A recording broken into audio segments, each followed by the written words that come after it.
आज देश भर के डेयरी किसानों के लिए ढेर सारी शुरुआतें होने जा रही है। ऐसी आवाज नहीं चलेगी। सभी लोग दोनों हाथ उठाइए, जरा उठाइए दोनों हाथ। देश में सहकारिता को मजबूत करने की संकल्प की मुट्ठी भींचिए और प्रचंड आवाज से बोलिए, भारत माता की। मंच पर उपस्थित गुजरात राज्य के सम्माननीय मुख्यमंत्री श्रीमान भूपेंद्र भाई पटेल, अध्यक्ष गुजरात विधानसभा और गुजरात के सहकारिता नेता श्री शंकर भाई चौधरी, संसद में मेरे साथ मोदी जी के मंत्रिपरिषद के सदस्य कृष्णपाल जी, जॉर्ज कुरियन जी, बघेल जी, मुरली मनोहर जी, भारत सरकार के मंत्री राघव जी भाई, ऋषिकेश भाई, जगदीश भाई, विधानसभा के उपाध्यक्ष और अमूल के निर्देशक जेठा भाई, यहाँ के सांसद मितेश भाई, अमूल के अध्यक्ष श्यामल भाई पटेल, डॉक्टर आशीष भूटानी, मिनेश शाह, विपुल भाई पटेल, बलमजी भाई हुबल और आज गुजरात और कुछ राज्यों से आए हुए सहकारिता क्षेत्र में काम करने वाले सभी भाइयों बहनों और सहकारी नेतृत्व को मैं मन से हाथ जोड़कर प्रणाम करता हूं। मित्रों, आज का दिन एक रूप से बहुत महत्वपूर्ण दिन है। 1901 में आज के दिन ही श्यामा प्रसाद मुखर्जी का जन्म हुआ था। पश्चिम बंगाल की धरती पर जन्मे श्यामा प्रसाद जी आज जन्म देशभक्त नेता थे। इन्होंने आजादी के पूर्व से ही देश की अनेक प्रकार की समस्याओं को न केवल वाचा देने का काम किया, इसके निवारण के लोगों को संगठित भी किया और निवारण के उपाय भी सुझाए। देश की जनता श्यामा प्रसाद जी को कश्मीर के साथ जोड़कर देख रही है। वो उचित ही है, क्योंकि श्यामा प्रसाद मुखर्जी न होते तो कश्मीर कभी भी देश का अभिन्न हिस्सा न बनता। वो ही एक नेता था जिसने देश में 2 प्रधान, 2 विधान, 2 निशान नहीं चलेंगे नारे के साथ अपने स्वयं का बलिदान कश्मीर के लिए देने का काम किया। परंतु इसके साथ साथ आज पश्चिम बंगाल भी भारत का हिस्सा है, तो उसका पूरा श्रेय श्यामा प्रसाद मुखर्जी और स्वामी प्रणवानंद जी को जाता है। उन्होंने दूरदृष्टि के साथ पूरे बंगाल के अंदर एक आंदोलन चलाया और जिस भंग को लॉर्ड कर्जन ने किया था, उसको रोकने के लिए पूरा देश एकत्रित हुआ था।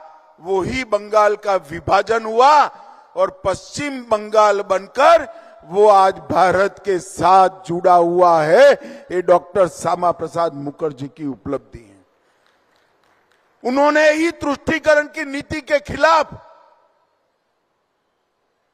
जवाहरलाल नेहरू जी के प्रथम मंत्रिमंडल से उद्योग मंत्री के नाते इस्तीफा दिया और इस्तीफा देकर भारत की मिट्टी, भारत के संस्कार और भारत के हित को समर्पित भारतीय जनसंघ की स्थापना की और वो आज उनकी बनाई हुई 10 सदस्यों के साथ बनाई हुई पार्टी 12 करोड़ सदस्यों के साथ संसार का सबसे बड़ा राजनीतिक दल बना है। मैं इस अवसर पर देश के महान नेता, जन्मजात देशभक्त और दूरदर्शी सामाजिक कार्यकर्ता श्री श्यामा प्रसाद मुखर्जी को 2 हाथ जोड़कर प्रणाम कर श्रद्धांजलि देता हूं। और ये श्रद्धांजलि भी एक करमसद आनंद की भूमि पर दे रहे हैं। ये भूमि सरदार पटेल की कर्म भूमि रही। ये भूमि मणिबेन की भी जन्मभूमि, कर्म भूमि रही। जिनके नाम पर गुजरात की विधानसभा बनी, वो विठल भाई पटेल की भी एक जन्मभूमि, कर्म भूमि रही। और त्रिभुवन काका, जिन्होंने डेयरी आंदोलन शुरू किया, उनकी भी जन्मभूमि, कर्म भूमि यही करमसद आनंद है। आज यहां पर 10,000 से ज्यादा किसान भाई और बहन आए हैं, तब ढेर सारी चीजें एक साथ हुई। कार्यक्रम बहुत लंबा चला है, मैं हर चीज के बारे में बताने नहीं जाऊंगा, मगर आज सहकारिता मंत्रालय के 4 साल का भी अवसर है। आज एनडीडीबी के 60 साल का भी अवसर है। और आज सरदार पटेल की 150वीं वर्ष भी चल रहा है। इस सभी वर्ष पर, सभी स्थिति पर आज यहां पर इतना बड़ा सहकारिता सम्मेलन चल रहा है। मित्रों, हमारे देश में सहकारिता वैदिक काल से चली। पंचायत, चौपाल, समिति, भंडारा, लंगर, साझा चूल्हा, सहभोज, अनेक प्रकार से एक साथ बैठना, सोचना, भोजन करना, काम करना, ये हमारे समाज का संस्कार रहा। और उसी संस्कार को आज के ही दिन नरेंद्र मोदी जी ने विधायी स्वरूप देते हुए देश में पहली बार अलग सहकारिता मंत्रालय बनाने का निर्णय हमारे नेता नरेंद्र मोदी ने किया था। और 8,40,000 से ज्यादा समितियां और करीब 31 करोड़ लोगों के साथ जुड़ी ये समितियां, उनके अंदर नए प्राण फूंकने का काम नरेंद्र मोदी जी ने किया। दूध से लेकर बैंकिंग तक, चीनी मिलों से लेकर मार्केटिंग तक, और कैश क्रेडिट से लेकर डिजिटल पेमेंट तक, आज सहकारी समितियां सक्षमता के साथ देश के आर्थिक विकास में योगदान दे रही है। और आज सहकारिता मंत्रालय के 4 साल में मोदी जी के नेतृत्व में 60 से ज्यादा पहले की गई हैं। मैं इसमें डिटेल में जाना नहीं चाहूंगा, परंतु ये सारी पहल 5 पी पर आधारित है। पहला पी है पीपल से, इसका पूरा लाभार्थी देश की जनता होगी। दूसरा पी है पैक्स से, प्राथमिक सहकारिता मंडलियों को हम मजबूत कर रहे हैं। तीसरा पी है प्लेटफॉर्म से, डिजिटल और नेशनल प्लेटफॉर्म, हर प्रकार की सहकारिता गतिविधि के लिए हमने पूरे करने का काम किया है। चौथा पी है पॉलिसी के लिए। एक ही कमी रह गई थी, नमक उत्पादन की। आज हमारे हुबल भाई ने उसको भी पूरा कर दिया। नमक उत्पादन में भी अब नमक के उत्पादन का मुनाफा मेरा नमक बनाने वाला गुजरात का अगरिया जो है उसको मिलने जाएगा। ये बहुत बड़ी क्रांति की शुरुआत हुई। और 5वां पी है प्रॉस्पेरिटी का। अमूल की भूमि पर खड़ा रहकर मैं बोल रहा हूं, 36 लाख बहनें गुजरात में और 20 लाख बहनें देश में हर रोज परिश्रम कर कर दूध भरती है। 80,000 करोड़ का टर्नओवर है। अगले साल की बैलेंस शीट 1 लाख करोड़ की आएगी और इसका मुनाफा मेरी ये 56 लाख बहनों के अकाउंट में जाता है। प्रॉस्पेरिटी एक व्यक्ति की नहीं, पूरे समाज की। संपन्नता कुछ सेठों की नहीं, गरीब मजदूर की, किसान की।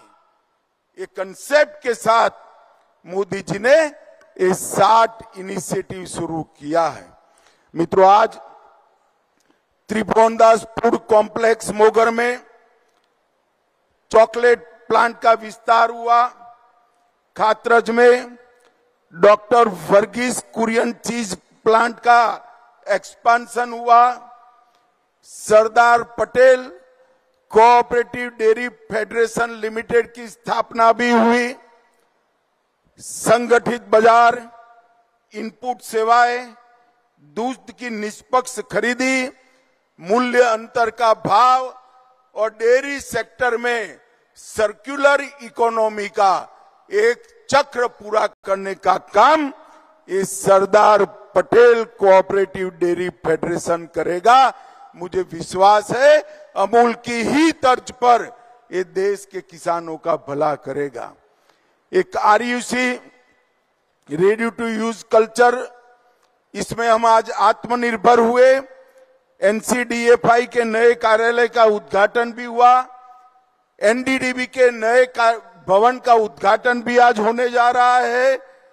और जैसे मैंने कहा, कच्छ जिला नमक सहकारी समिति एक मॉडल समिति की शुरुआत करी है, जो आने वाले नमक उत्पादन करने वाले, आने वाले दिनों में नमक उत्पादन करने वाले हर मजदूर के लिए अमूल की तरह एक सशक्त कोऑपरेटिव आंदोलन बनेगा, इसका मुझे विश्वास है।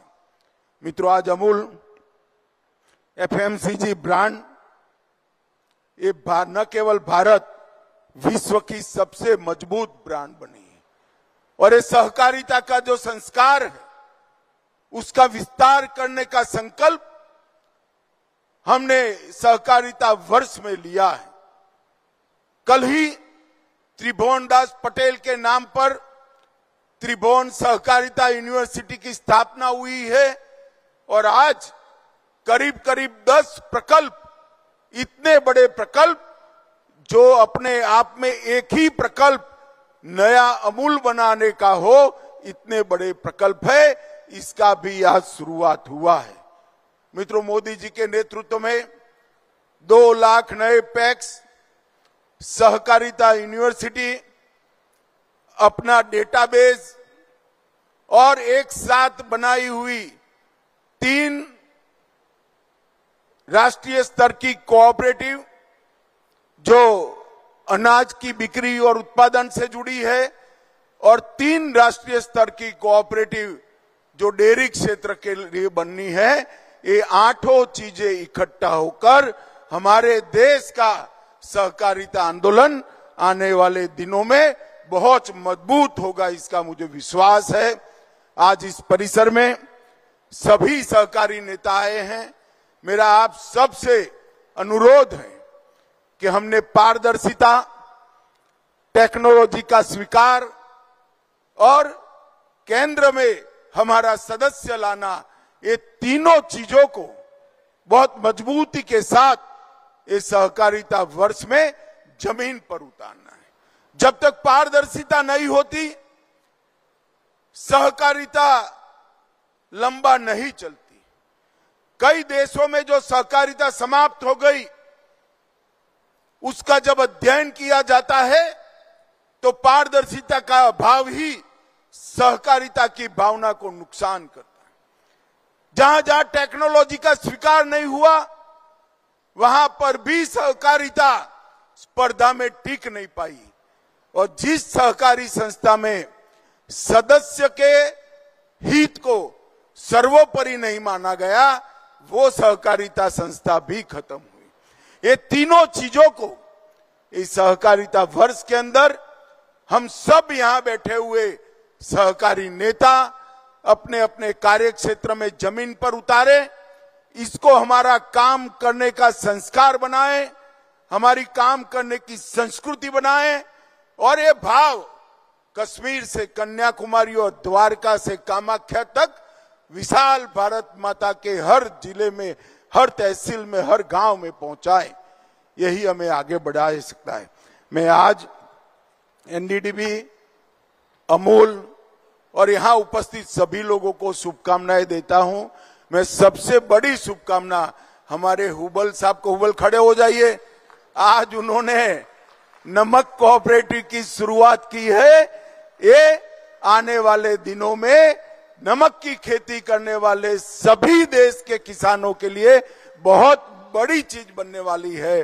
सभी को बहुत बहुत शुभकामनाएं और हमारा सहकारिता क्षेत्र मजबूत बने, भारत का तो भला करे ही करे और हमारे ये उत्कृष्ट उदाहरण से दुनिया का भी भला हो, ऐसी भावना व्यक्त कर मेरी बात समाप्त करता हूं। वंदे मातरम।